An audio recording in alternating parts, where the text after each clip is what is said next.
Então, hoje nós vamos abusar do amadorismo neste canal. Eu tô aqui no meu novo estúdio, que é a minha cama.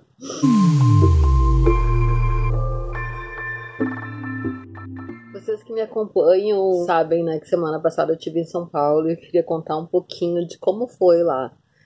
Acompanhe o vídeo até o final que eu te conto tudo. Foi uma passagem muito rápida, mas com muitas coisas interessantes acontecendo. Mas antes de a gente começar, não esquece de te inscrever no canal, curtir o vídeo e clicar no sininho para receber todas as notificações. Tenho certeza que tu não vai querer perder nada do que eu posto, né?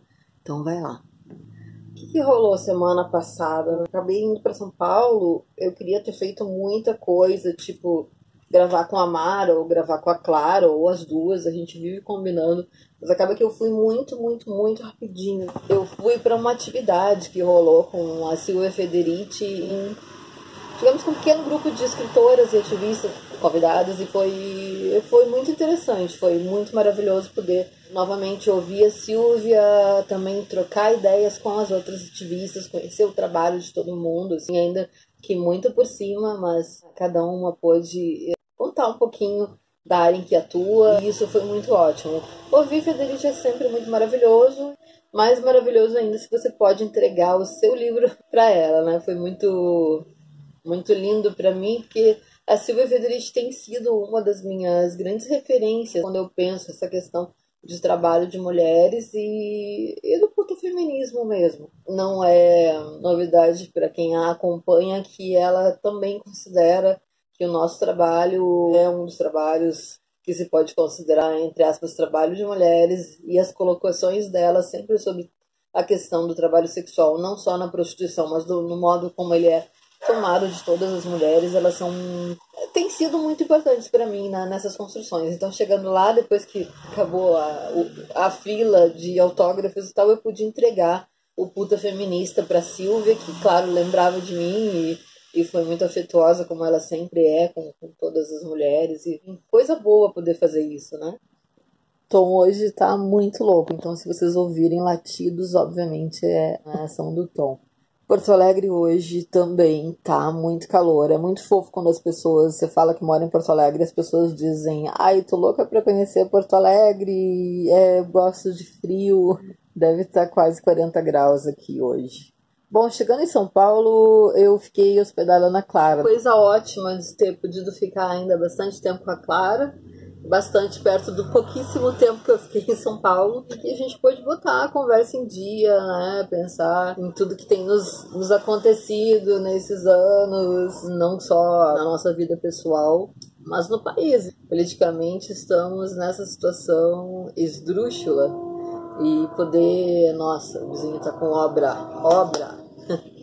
poder trocar ideias com as nossas companheiras, com as nossas amigas nesse período é um luxo do qual, felizmente, eu no momento ainda não precisei abrir mão. Né? Além de a gente conseguir viajar um pouquinho, ainda tem internet. Isso facilita muito a vida. Ele podia parar um pouquinho.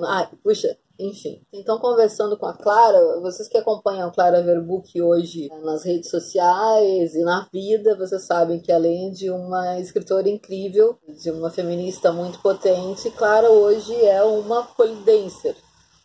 Ela se coloca realmente como uma polidancer, ela participa de várias competições, acho isso bastante incrível. Eu, que não tenho o menor talento para dança, eu quero começar a fazer polidense e acaba que nunca encaixa o tempo, mas eu admiro muito tudo isso que ela tem feito, né? Todo esse... É um trabalho que exige uma incrível dedicação física.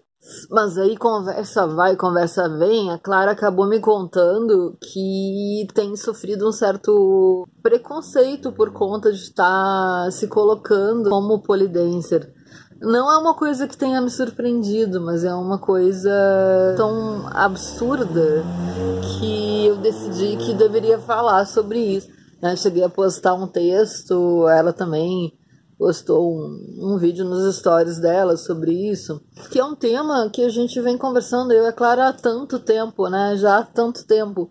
Essa ideia de que você tem, se você pensa, se você escreve, o corpo é algo que precisa estar à parte. A ideia de ser uma mulher que sei lá, que faz polidense, uma mulher que curte se maquiar, cuidar do cabelo, isso é incompatível com a intelectualidade, com a ideia de ser uma pessoa que escreve, que publica, que pensa. Essa ideia que eu chamo de a falsa dicotomia raba-cérebro é um dos grandes tabus da nossa sociedade. Ou você é uma mulher inteligente, ou você é uma mulher sensual.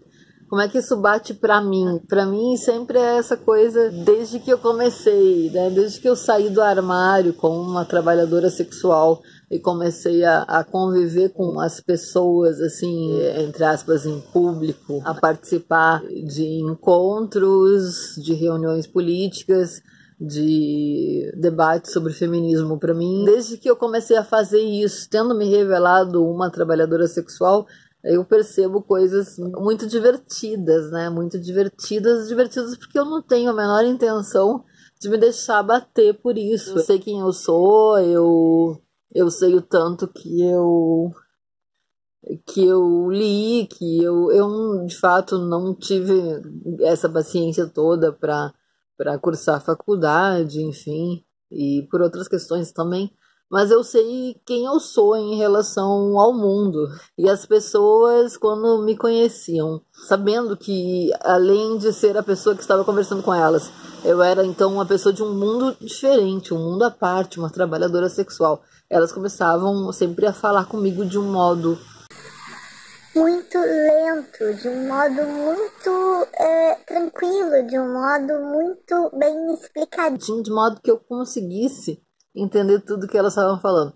Isso para mim era muito divertido, até porque nesse momento em que eu estava conhecendo as pessoas, eu tinha absoluta certeza de que se elas conhecessem um outro lado da minha vida, elas jamais me tratariam assim, mesmo que eu fosse infinitamente menos inteligente, menos articulada do que eu sou. Se elas tivessem me conhecido como esposa desse ou daquele, e tem também essa, né, dicotomia esquisita de que ou você é puta ou você é uma mulher casada e séria. Isso nunca fechou pra mim porque eu consegui sempre ser as duas coisas ao mesmo tempo.